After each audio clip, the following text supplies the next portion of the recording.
Chapter 4.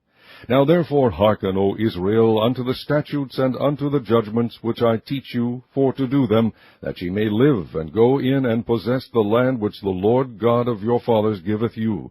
Ye shall not add unto the word which I command you, neither shall ye diminish aught from it, that ye may keep the commandments of the Lord your God which I command you. Your eyes have seen what the Lord did because of Baal-peor. For all the men that followed Baal-peor, the Lord thy God hath destroyed them from among you. But ye that did cleave unto the Lord your God are alive every one of you this day. Behold, I have taught you statutes and judgments, even as the Lord my God commanded me, that ye should do so in the land whither ye go to possess it. Keep therefore and do them, for this is your wisdom and your understanding in the sight of the nations, which shall hear all these statutes, and say, Surely this great nation is a wise and understanding people. For what nation is there so great, who hath God so nigh unto them, as the Lord our God is in all things that we call upon him for? And what nation is there so great, that hath statutes and judgments so righteous as all this law, which I set before you this day? Only take heed to thyself, and keep thy soul diligently, lest thou forget the things which thine eyes have seen, and lest they depart from thy heart all the days of thy life. But teach them thy sons and thy sons' sons, especially the day that thou stoodest before the Lord thy God in Horeb, when the Lord said unto me, Gather me the people together, and I will make them hear my words, that they may learn to fear me all the days that they shall live upon the earth, and that they may teach their children.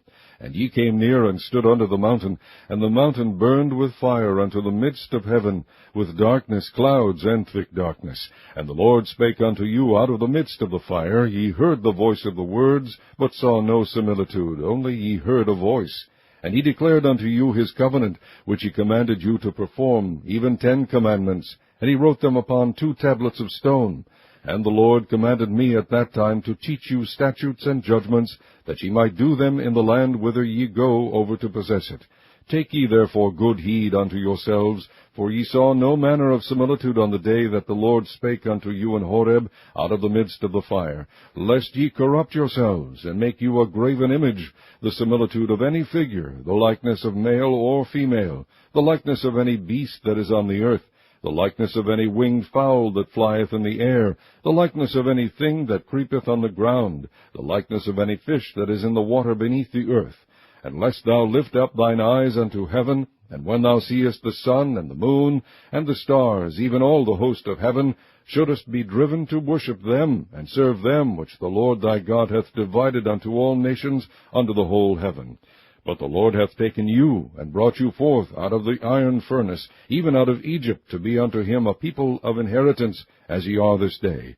Furthermore, the Lord was angry with me for your sakes, and sware that I should not go over Jordan, and that I should not go in unto that good land, which the Lord thy God giveth thee for an inheritance. But I must die in this land.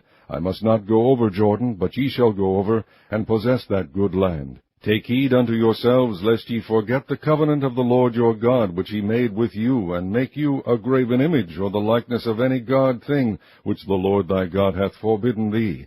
For the Lord thy God is a consuming fire, even a jealous God. When thou shalt beget children and children's children, and ye shall have remained long in the land, and shall corrupt yourselves, and make a graven image, or the likeness of any thing, and shall do evil in the sight of the Lord thy God, to provoke him to anger, I call heaven and earth to witness against you this day, that ye shall soon utterly perish from off the land, whereunto ye go over Jordan to possess it. Ye shall not prolong your days upon it, but shall utterly be destroyed. And the Lord shall scatter you among the nations, and ye shall be left few in number among the heathen, whither the Lord shall lead you.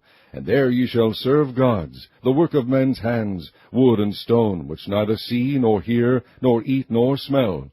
But if from thence thou shalt seek the Lord thy God, thou shalt find him, if thou seek him with all thy heart and with all thy soul. When thou art in tribulation, and all these things are come upon thee, even in the latter days, if thou turn to the Lord thy God, and shalt be obedient unto his voice, for the Lord thy God is a merciful God, he will not forsake thee, neither destroy thee, nor forget the covenant of thy fathers which he sware unto them. For ask now of the days that are past, which were before thee, since the day that God created man upon the earth, and ask from the one side of heaven unto the other, whether there hath been any such thing as this great thing is, or hath been heard like it. Did ever people hear the voice of God speaking out of the midst of the fire, as thou hast heard, and live? Or hath God assayed to go and take him a nation from the midst of another nation, by temptations, by signs, and by wonders, and by war, and by a mighty hand, and by a stretched out arm, and by great terrors, according to all that the Lord your God did for you in Egypt before your eyes? Unto thee it was shewed that thou mightest know that the Lord he is God, there is none else beside him. Out of heaven he made thee to hear his voice, that he might instruct thee. And upon earth he shewed thee his great fire, and thou heardest his words out of the midst of the fire. And because he loved thy fathers, therefore he chose their seed after them, and brought thee out in his sight with his mighty power out of Egypt, to drive out nations from before thee greater and mightier than thou art, to bring thee in, to give thee their land for an inheritance, as it is this day. Know therefore this day, and consider it in thine heart, that the Lord he is God in heaven above, and upon the earth beneath. There is none else.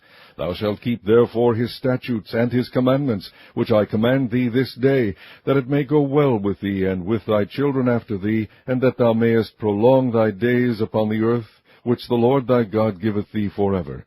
Then Moses severed 3 cities on this side Jordan toward the sun rising, that the slayer might flee thither, which should kill his neighbor unawares, and hated him not in times past, and that fleeing unto one of these cities he might live, namely Bezer in the wilderness in the plain country of the Reubenites, and Ramoth in Gilead of the Gadites, and Golan in Bashan of the Manassites.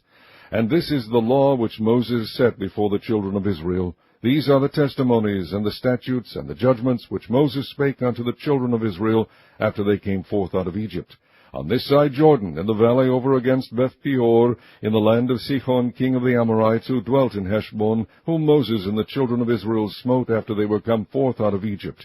And they possessed his land, and the land of Og king of Bashan, 2 kings of the Amorites, which were on this side Jordan toward the sun rising, from Aroer, which is by the bank of the river Arnon, even unto Mount Sion, which is Hermon, and all the plain on this side Jordan eastward, even unto the sea of the plain, unto the springs of Pisgah.